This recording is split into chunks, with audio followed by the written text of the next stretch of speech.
लीजिए सुनिए जयशंकर प्रसाद की लिखी कहानी ज्योतिषमती। वाचन समीर गोस्वामी का है। तामसी रजनी के हृदय में नक्षत्र जगमगा रहे थे। शीतल पवन की चादर उन्हें ढक लेना चाहती थी, परंतु वे निविड़ अंधकार को भेद कर निकल आए थे। फिर ये झीना आवरण क्या था? बीहड़, शैल संकुल वन्य प्रदेश तृण और वनस्पतियों से घिरा था। बसंत की लताएं चारों ओर फैली हुई थी। हिमदान की उच्च उपत्यका प्रकृति का एक सजीव, गंभीर और प्रभावशाली चित्र बनी थी। एक बालिका, सूक्ष्म कवल वासनी सुंदरी बालिका, चारों ओर देखती हुई चुपचाप चली जा रही थी। विराट हिमगिरी की गोद में वो शिशु के समान खेल रही थी। बिखरे हुए बालों को संभालकर उन्हें वो बार बार हटा देती थी और पैर बढ़ाती हुई चली जा रही थी।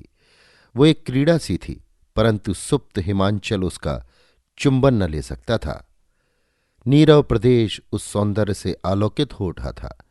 बालिका न जाने क्या खोजती चली जाती थी, जैसे शीतल जल का एक स्वच्छ सोता एकाग्र मन से बहता जाता हो। बहुत खोजने पर भी उसे वो वस्तु न मिली जिसे वो खोज रही थी। संभवतः वो स्वयं खो गई, पथ भूल गया, अज्ञात प्रदेश में जा निकली। सामने निशा की निस्तब्धता भंग करता हुआ एक निर्झर कलरव कर रहा था। सुंदरी ठिठक गई।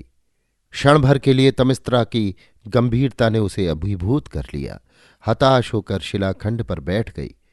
वो श्रांत हो गई थी।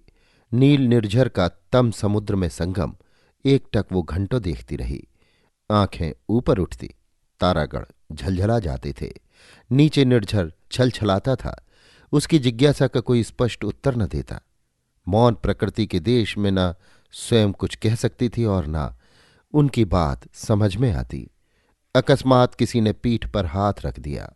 वो सिहर उठी। भय का संचार हो गया। कंपित स्वर से बालिका ने पूछा, कौन? ये मेरा प्रश्न है। इस निर्जन निशीथ में जब सत्व विचरते हैं, दस्यु घूमते हैं, तुम यहां कैसे? गंभीर कर्कश कंठ से आगंतुक ने पूछा। सुकुमारी बालिका सत्वों और दस्युओं का स्मरण करते ही एक बार कांप उठी, फिर संभल कर बोली, मेरी वो नितांत आवश्यकता है। वो मुझे भय ही सही। तुम कौन हो? एक साहसिक। साहसिक और दस्यु तो क्या, सत्व भी हो तो उसे मेरा काम करना होगा। बड़ा साहस है। तुम्हें क्या चाहिए सुंदरी? तुम्हारा नाम क्या है? वनलता। बूढ़े वनराज, अंधे वनराज की सुंदरी बालिका वनलता? हां, जिसने मेरा अनिष्ट करने में कुछ भी ना उठा रखा, वही वनराज? क्रोध कंपित स्वर से आगंतुक ने कहा। मैं नहीं जानती, पर क्या तुम मेरी याचना पूरी करोगे? शीतल प्रकाश में लंबी छाया जैसे हंस पड़ी और बोली, मैं तुम्हारा विश्वस्त अनुचर हूं। क्या चाहती हो, बोलो। पिताजी के लिए ज्योतिषमती चाहिए। अच्छा चलो, खोज है, कहकर आगंतुक ने बालिका का हाथ पकड़ लिया। दोनों बीहड़ वन में घुसे। ठोकरें लग रही थीं। अंगूठे शत विशत थे। साहसिक की लंबी डगों के साथ बालिका हाँफती हुई चली जा रही थी। सहसा साथी ने कहा, ठहरो, देखो वो क्या है। श्यामा सघन तृण संकुल शैल मंडप पर हिरण्य लता तारा के समान फूलों से लदी हुई मंद मारुत से विकंपित हो रही थी। पश्चिम में निशीथ के चतुर्थ प्रहर में अपनी स्वल्प किरणों से चतुर्दशी का चंद्रमा हंस रहा था। पूर्व प्रकृति अपने स्वप्न मुकुलित नेत्रों को आलस से खोल रही थी। वनलता का बदन सहसा खिल उठा। आनंद से हृदय अधीर होकर नाचने लगा। वो बोल उठी, यही तो है। साहसिक अपनी सफलता पर प्रसन्न होकर आगे बढ़ाना चाहता था कि वनलता ने कहा, ठहरो, तुम्हें एक बात बतानी होगी। वो क्या है? जिसे तुमने कभी प्यार किया हो, उससे कोई आशा तो नहीं रखते?